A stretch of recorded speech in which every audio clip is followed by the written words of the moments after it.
They say power defines kings, but kindness defines greatness in the heart of a wild forest, where sunlight fractured through ancient trees and silence ruled like a god. There lived a lion, a creature of strength and pride. Feared by all and challenged by none, his roar could shake leaves from their branches, and his shadow alone could silence the world beneath it. To every creature in the jungle, he was not just the king, he was law. But even kings grow tired. One golden afternoon, after a heavy meal, the lion stretched beneath a tall acacia tree, the air warm and thick with the scent of earth. His eyes grew heavy, his chest rose and fell, and within moments, the ruler of the forest was asleep, vulnerable, yet unafraid. That's when fate decided to whisper in the smallest voice imaginable. From the roots of that same tree, a tiny mouse crept out, curious and fearless. It looked up at the mountain of muscle before it, the sleeping lion, and for reasons it couldn't explain, it climbed. Up the tail, across the mane, over the rise and fall of a sleeping giant's breath.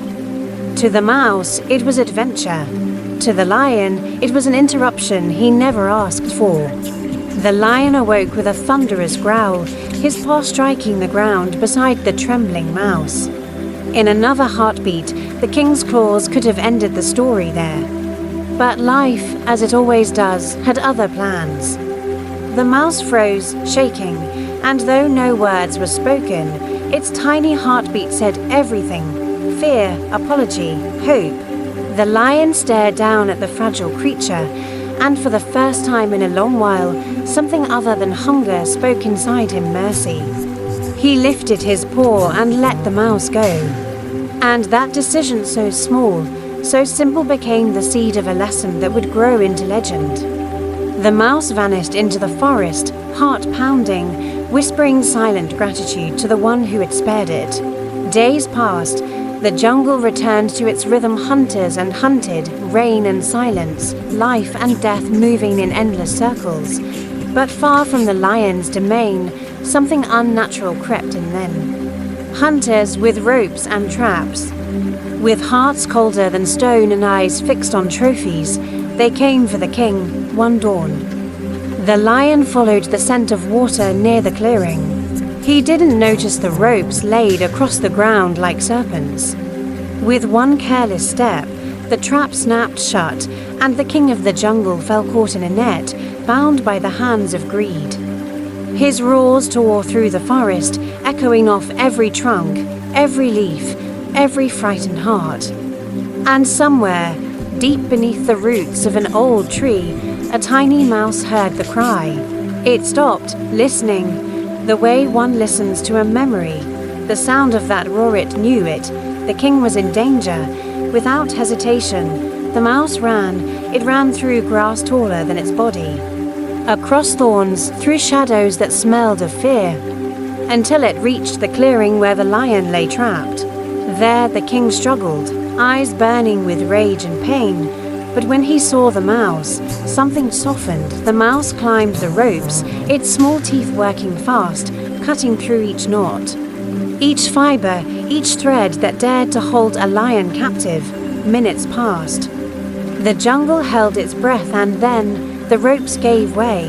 The lion was free. He rose slowly, muscles trembling, and turned to look at the tiny creature beside him. No words were needed.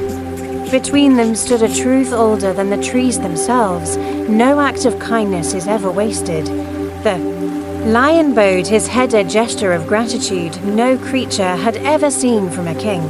From that day forward, the forest changed. The lion still ruled, but his reign carried a new sound, not just the echo of fear, but the hum of respect. The mouse no longer hid in the shadows.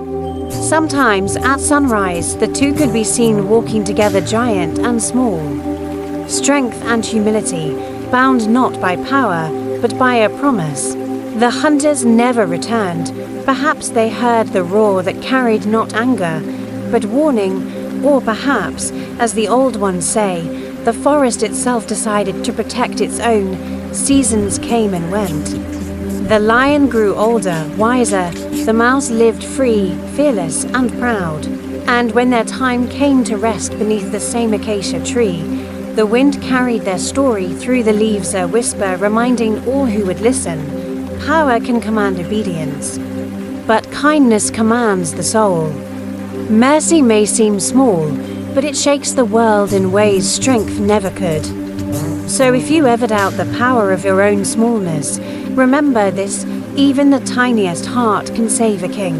Moral life lesson: true strength isn't about domination. It's about compassion, the courage to show mercy when you have every reason not to.